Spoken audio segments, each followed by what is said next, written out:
আমার একটা সাথী ছিল দেশের বাড়িতে,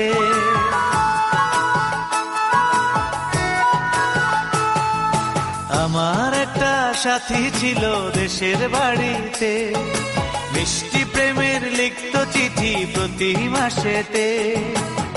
হঠাৎ একদিন খবর এলো সাথীর নাকি বিয়ে হলো আমার অজান্তে।